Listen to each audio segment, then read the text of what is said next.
Abdullah ibn Salam, beliau ini seorang penghafal kitab Taurat, tinggal di Madinah. Kok tinggal di Madinah? Karena pendeta-pendetanya mengabarkan akan muncul Nabi di Madinah. Dulu namanya Yasrib. Yasrib itu nama pedagang atau penguasa di Madinah.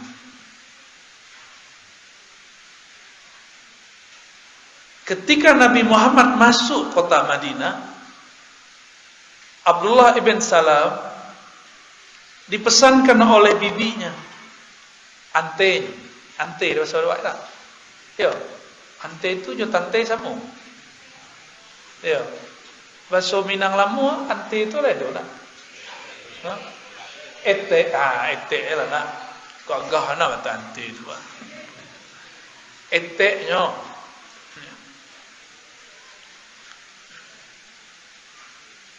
Tidak lama lu sebut ete. Ya. Ya. Sebut ete atau ante?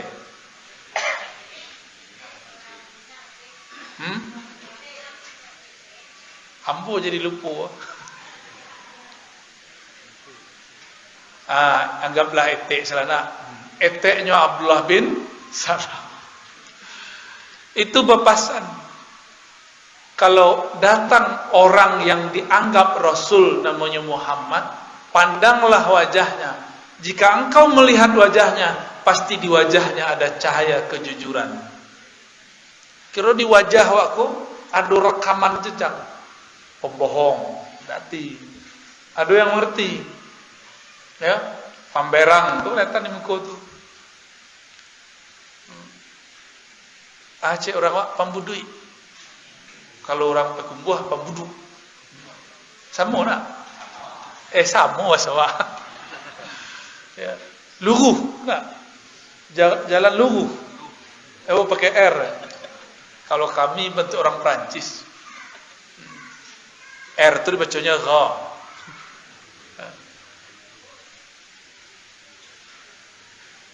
Kata bibinya, jika engkau bertemu dia, saksikan di wajahnya ada cahaya kejujuran. Muka orang elok. Muka boleh muka orang elok, Bu. Amin ya. Muka banyak dosa. Akhirnya Abdullah bin Salam menunggu datangnya Rasulullah SAW. Rasulullah itu transit di rumah Ummu Sulaim. Kemudian Kuba, ya, terus ketika masuk dilihat oleh Abdullah bin Salam. Fama ra'aitu fihi kaziban. Aku tidak melihat di wajahnya wajah kepalsuan. Ada ilmunya. Ada imam namanya Fakhruddin Ar-Razi. Siapa nama imamnya? Kalau ini muko siapa namanya? Tapi tidak pakai Fakhru deh. Imam Fakhruddin Ar-Razi nulis kitab judulnya Firasat. Dalam kitab itu dia bercerita tentang ciri-ciri wajah orang elok, wajah orang jahat, wajah orang macam-macam, emosional, wajah orang suka zikir tapi pemberang, wajah orang berzikir untuk dabui, itu ketahuan tuh, ya. Wajah orang nan suka meremehkan orang itu kelihatan di situ, kelihatan. Semua yang kita terjemahkan dalam pikiran itu membayang dan dimengerti oleh ahlinya. Ambo sikit-sikit lebih salah. Jadi hati-hati Bapak Ibu, tidak usah suruh-suruhan di bukamu. Nampak deh, Pak. Ada 6 polos saja. Abdullah bin Salam kemudian datang kepada Nabi Muhammad SAW. Nabi Muhammad itu banyak. Kalau bahasa orang apa selingki, ya nak? Datang orang antri kepada beliau. Ada di satu masa Abdullah bin Salam dapat giliran bertemu Rasulullah. Abdullah itu punya ayah Salam. Salam itu pemimpin Yahudi. Hafal kitab Taurat. Lalu Abdullah bin Salam mengatakan, wahai Rasulullah, terimalah persaksianku. Tiada yang berhak disembah kecuali Allah. Engkau adalah Rasulullah sallallahu alaihi wasallam. Jadi Abdullah bin Salam itu tidak perlu nguji-nguji Nabi, cukup memandang wajah Rasul langsung percaya. Cuma ada orang kan suka mau uji. Ada yang mujinya juga pertanyaan, ada yang mujinya dengan keajaiban. Sekali datang Arab Badui ke Nabi. Kini Nabi membaca di pikirannya, ini membayangkan Nabi itu orang ajaib. Maka Nabi memberikan tawaran ke Arab Badui. Hai Arab Badui, percayakah engkau kepadaku bahwa aku Rasulullah? Bertanya orang Arab Badui itu, apa buktinya engkau seorang utusan Allah? Apa jawaban Nabi? Karena Nabi paham yang hebat-hebat, yang ajaib-ajaib kayak anak-anak kita ini. Kata Nabi SAW, wahai Badui, kamu saksikanlah aku panggil pohon di seberang sana, dia akan menyeberangi, memanggilmu, menyamaimu, hadir di depan kita. Kata Arab Badui, boleh, coba aja gitu. Akhirnya Nabi kemudian memanggil pohon di sudut kampung, dan itu berjalan sampai ke depannya. Coba bayangkan, pohon jalan-jalan, itu bayang. Dalam film ya. Nah, itu kan adik-adik kok semangat kalau cerita model itu. Orang Arab Badui badannya kadang akanya kita. Ini membayangkan sesuatu yang ajaib-ajaib. Lain dengan Abu Bakar, lain dengan Umar. Mereka tidak butuh pembuktian-pembuktian. Lain dengan Abdullah bin Salam, cukup memandang wajah dia tahu ini seorang Rasulullah sallallahu alaihi wasallam.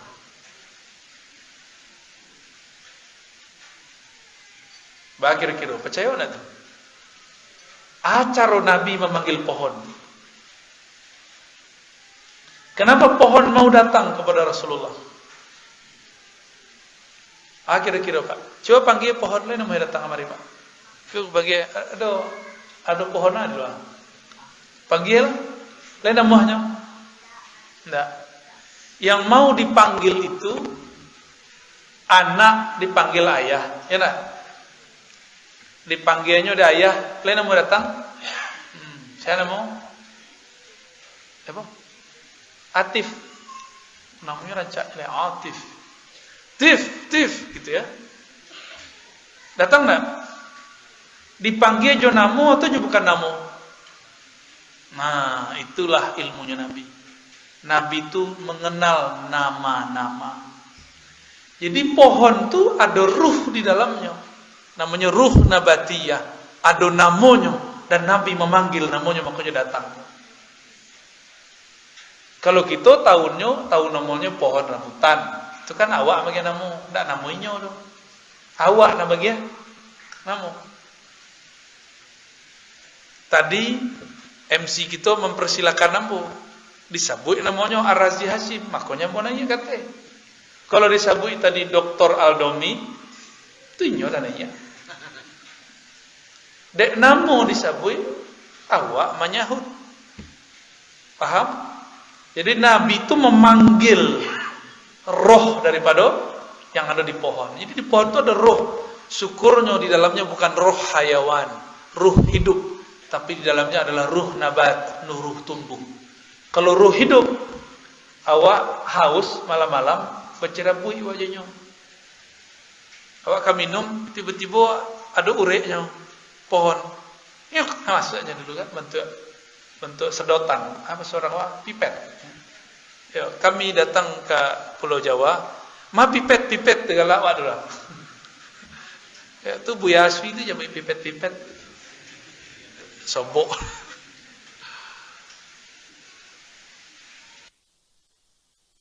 Tidak punya ruh hayawan, ruh yang hidup, cuma punya ruh tumbuh.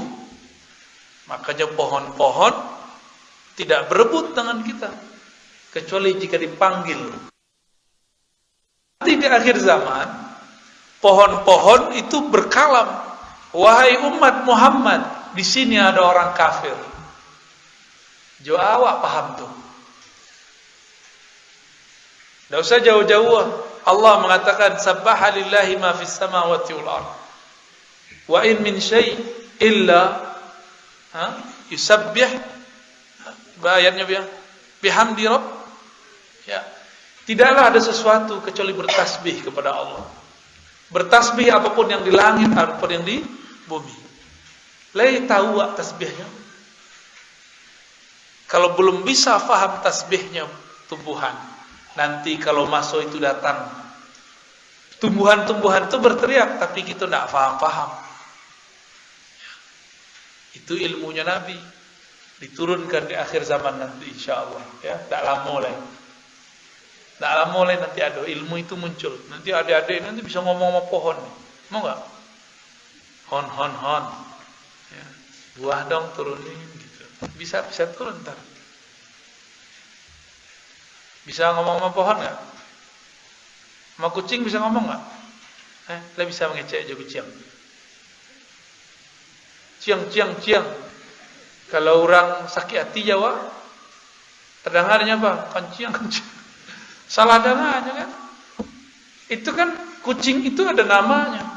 Beda bahasa sudah beda sebutan. Cat, kid, kucing aja buat. Meong. Itu bukan nama kucing. Itu manusia menyebut kucing. Nabi Muhammad SAW dalam perjalanan beliau berdakwah, sesekali terjadi beliau masuk ke satu kampung. Di kampung itu ada hewan-hewan datang ke Nabi sujud. Dilihat oleh sahabat. Apa kata mereka? Ya Rasulullah, izinkan kami sujud kepada engkau. Lalu mereka sujud. Nabi kemudian angkat kepala mereka. Tidak boleh manusia sujud kepada manusia, kecuali kalaupun diizinkan pasangan kepada pasangannya. Tapi tidak diizinkan. Apa alasan mereka tadi? Wahai Rasulullah, hewan pun sujud kepada engkau, kami malu, kami hendak sujud juga kepada engkau. Kata Nabi, tidak boleh. Ya. Jadi hewan tahu. Dan kami suka dengan kisah yang berikut ini. Pasti ada yang suka. Ketika Jabir jalan-jalan dengan Nabi di suatu pohon, tiba-tiba pohon itu menunduk, lalu menyapa Nabi, ya Nabi, salam alaik. Maka sekarang jadi syair kan? Ya Nabi, alaika, ya Rasul, salam alaika, ya Habib, salam alaika, salawatullah alaika. Oke. Jadi ada kalimat ya Nabi, salam alaika. Jadi kalam itu bukanlah buatan Ibnu Daibah, bukanlah buatan Syekh Barzanji, bukanlah karya Al-Habib Al-Habsyi, tapi itu diturunkan dari hadis-hadis Nabi. Ada pohon, setelah itu batu. Setelah batu kemudian ada lagi hewan. Semuanya menyambut Rasulullah mengatakan, ya Nabi, salam alaik.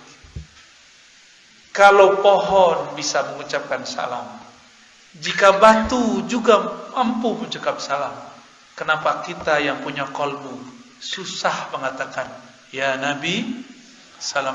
Oh, Nabi kalau mati, kecek siapa? Kecek orang kurang ajar. Nabi itu cuma pindah alam. Tubuh fisik mati, tapi yang ruh Nabi tidak pernah mati. Dalilnya apa? Sebelum tubuh Nabi Muhammad dilahirkan, Nabi Muhammad sudah Nabi. Ketika tubuh ini kembali ke tanah, ruhnya tetap sebagai